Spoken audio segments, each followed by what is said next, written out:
Sir ராஜா.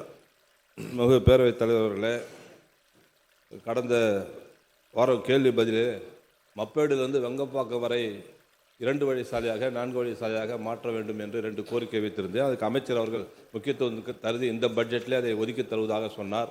அதற்காக இந்த நேரத்தில் இந்த பட்ஜெட்டில் ஒதுக்கி தர வேண்டும் என்று நான் கேட்டுக்கொள்கிறேன். அதுபோல் 2016 110 விதியின் கீழ் முன்னாள் முதலமைச்சர் அவர்கள் முடிச்சூர் சாலையை அகலப்படுத்தினேன் என்று சொன்னார்கள். அதையும் அகலப்படுத்தி தர வேண்டும். சிட்லப்பாக்கத்தில் இருந்து நம்முடைய பகுதியிலே ரவுண்டானா வேலை நடைபெறுகிறது. அதை துரிதமாக முடிக்க வேண்டும். முக்கிய பிரதான சாலையாக இருக்கின்ற வேளச்சேரி சாலை 2 பக்கம் அகலப்படுத்தி கொண்டு பணி நடைபெற்று கொண்டிருக்கிறது. அந்த பணியை துரிதமாக முடித்து தர வேண்டும். அதுபோல் ராஜகீழ்பாக்கத்தில் இருந்து மாடம்பாக்கம் வரை 2 பக்கம் சாலை அகலப்படுத்தி பணிகள் நடைபெற்று கொண்டிருக்கிறது.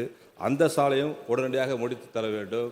இந்த நெடுஞ்சாலைத்துறையை பொறுத்தவரை தாம்பரம் பகுதியில் ஈஸ்டர்ன் பைபாஸ் சாலை என்று ஒரு சாலை போடப்பட்டு கொண்டிருக்கிறது. அத்தனை பகுதியிலும் குறிப்பாக சபாநாயகர் ஒரே ஒரு செகண்ட் முக்கிய எல்லா எந்த இதில் வேலையே கேட்கல. நான் எல்லா இடத்துலையும் வேலை நடைபெற்று கொண்டிருக்கிறது.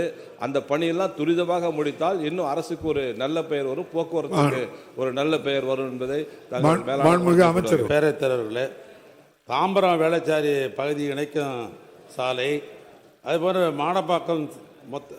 மாடம்பாக்கம் அகலப்படுத்தும் அந்த பணி, அகரம் தென் வெம்பாக்கம் சாலை, இந்த சாலைகள் குறித்து தான் நம்முடைய சட்டமன்ற உறுப்பினர்கள் கேள்வி கேட்டார்கள்.